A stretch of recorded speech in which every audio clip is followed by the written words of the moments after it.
Salve malandragem, amantes do carnaval aqui, na minha, na sua, na nossa Mocidade Alegre. Como é que estão os preparativos pro carnaval? Estão bem? A Mocidade ela é muito dedicada no que se diz a construir carnaval, né? Ainda mais esse ano com a responsabilidade que ela tem um grande adversário esse ano, né? A Mocidade Alegre. Ela tem que fazer um carnaval que ela tem por obrigação justificar e honrar o título e suplementar o trabalho que foi feito, né? Então, assim, a presidente Solange tem dedicado o máximo de energia para que a gente possa antecipar os processos. Então, a gente já está trabalhando a alegoria, o piloto está praticamente pronto. Independente do piloto estar pronto, a gente já iniciou o processo de reprodução. As datas já estão todas agendadas para apresentação, para todos os nossos ensaios, para o desenvolvimento do samba que a gente escolhe hoje. Então, assim, o cronograma está andando, está num ritmo muito bom e eu acho que esse ano a gente conseguiu ainda mais expertise em relação à fábrica do samba, que no último ano foi o nosso primeiro ano. Então esse ano a gente já sabe usar o prédio melhor e isso está nos dando uma condição de trabalho ainda melhor. E como que é defender um título num pavilhão tão gigante, tão tradicional do Carnaval de São Paulo? Vou perguntar ele para ele. É difícil, né? Porque no que tange é sobretudo a identidade da escola, né? Uma coisa que o Jorge falou sobre respeitar o carnaval daqui, o Jorge também é uma afinidade nossa, né? Respeitar a identidade da escola. Então a gente chega numa escola que era super campeã, que estava sem ganhar há quase 10 anos, né? 9 anos. Então havia um peso, isso em nenhum momento foi passado pra gente, nenhuma cobrança nesse sentido, né? Mas você sabe a magnitude e como aquela escola funciona, né? Então quando a gente chega aqui e tem essa recepção e essa aderência do enredo, né? Acho que o Yasuki foi muito importante para dar uma cola para a comunidade acreditou muito naquele enredo, vestiu a armadura de Samurai, abraçou muito, e isso foi visto na pista. Então pra gente, pro ano que vem, a dificuldade que o Jorge falou já, e que foi uma dificuldade que tirou um pouco a nossa dor de cabeça, assim, deu um pouco de dor de cabeça, é essa. Uma escola que está acostumada a ser bi, ser tri, automaticamente você ganha e essa cobrança já vem. Então vamos partir pro bicampeonato, entendeu? Então tem esse peso que, e sobretudo se a narrativa foi tão importante ano passado, né, tem esse peso de que escolha vamos fazer agora para essa mocidade vestir e que samba foi esse, né? E você, Jorge? Ainda agora eu falei que a Mocidade é o grande desafio, né? Porque assim, todas as escolas esse ano têm 13 adversárias e a Mocidade tem 14, porque ela tem a própria Mocidade que tem a sua própria cobrança natural por essa expectativa, né?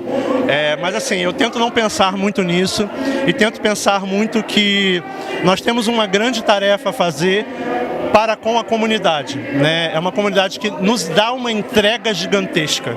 Eles compram o barulho de uma forma incrível.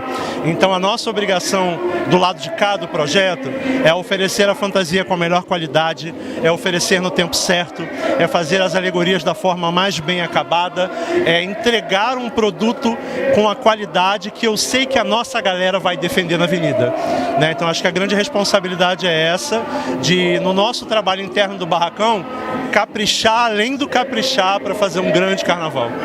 Como é que foi o processo para ajudar os compositores e etc? Você é daqueles que gosta de falar assim, eu quero isso aqui esteja num samba, ou você deixa os escritores mais livres para compor? Esse ano foi um ano atípico em relação a outros anos pela questão do regulamento. A mudança do regulamento nos imprime uma nova lógica de diálogo com os compositores. A gente sempre tem naturalmente uma relação de diálogo constante com eles. O Léo e eu sentamos para poder definir os parâmetros dos desenhos que a narrativa tem. O Léo costura e amarra toda a ideia, toda a informação. E ele esteve comigo no momento em que a gente conversou com os compositores. A maioria das parcerias trocou muita ideia conosco e os que trocaram mais ideia conosco estão aqui hoje celebrando esse momento, né? Então assim, a responsabilidade é grande, mas eu acho que a gente vai entregar à Mocidade Alegre algo de grande qualidade para que ela possa potencializar ainda mais. O enredo é Mário de Andrade, que é um ícone da nossa cultura popular, né? Mas assim, às vezes a literatura ela é vista com alguns olhos com um olhar um pouco mais elitista, um pouco mais rebuscado demais. Talvez pelas obras mais famosas terem aquela escrita mais rebuscada e tudo mais. Como apresentar para as pessoas que também não conhecem Mário de Andrade, não conhecem as obras do Mário de Andrade, como apresentar o Mário de Andrade para essas pessoas? É muito curioso ouvir isso, porque de fato o Mário é um artista intelectual de São Paulo, de uma intelectualidade de São Paulo e de um movimento cultural específico que é o modernismo, que é um movimento de elite, a gente não pode negar isso. Mas apesar disso, a obra do Mário, como ele mesmo diz, badala assim, badala de modo a conhecer a cultura popular brasileira, né? Então, a viagem do Mário, que é o nosso enredo, né? O nosso enredo é a viagem, as viagens, né? Porque foram mais de uma, do Mário em torno do Brasil. E é o tempo inteiro o Mário olhando a cultura popular. Ele é o grande pensador, pensador que eu digo no sentido de elaborar, de registrar, né? De querer anotar, de querer entender como se dá a cultura popular. Então o nosso enredo vai passear muito mais pela cultura popular do que uma pressuposta cultura erudita, né? É sempre o olhar do Mário para o povo brasileiro e tentando entender esse país, o que forma esse país, né? A grande pergunta do nosso enredo é essa: qual é o país que a gente quer em 1924 e 2024 também? Eu acho que tudo vai ficar muito claro na medida em que um carnaval se concretizar na avenida. Como o Léo falou, a gente vai falar basicamente de brasilidade. Então a gente invoca plasticamente no desfile diversos ícones que estão relacionados à memória afetiva da cultura brasileira. Então a gente vai tocar no coração e na memória que todos nós temos no nosso inconsciente coletivo dos diferentes Brasis que compõem o Brasil. Então o nosso trabalho não está distante da percepção popular, pelo contrário, a gente vai se aproximar muito do imaginário coletivo, da cultura imagética brasileira. Então acho que dessa forma a gente vai oferecer um prato cheio aos olhos do AMB.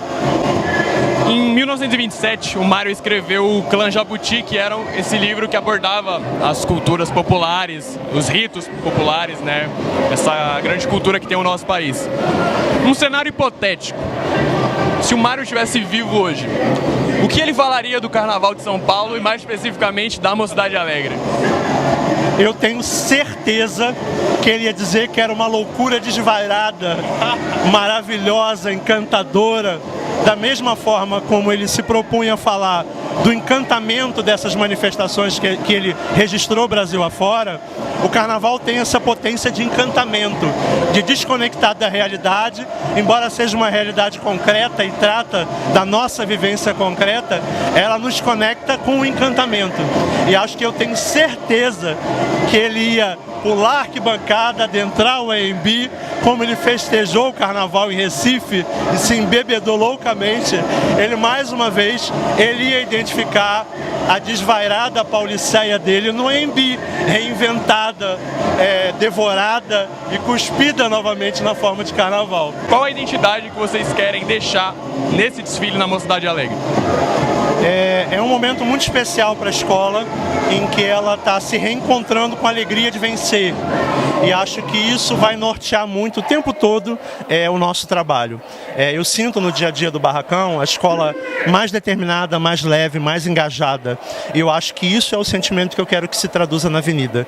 Que a alegria que Mário celebra no trabalho dele, pelo encantamento pelo Brasil, seja o sentimento que a mocidade vai entregar à população de São Paulo no nosso desfile, né? Que São Paulo se reconheça enquanto São Paulo, enquanto ente do Brasil, enquanto brasilidade, através do nosso desfile. Eu acho que isso vai ficar muito claro e acho que nada melhor do que uma festa de 470 anos de São Paulo para celebrar um ícone como Mário de Andrade, que representa São Paulo, no momento que é tão importante falar de Brasil, né?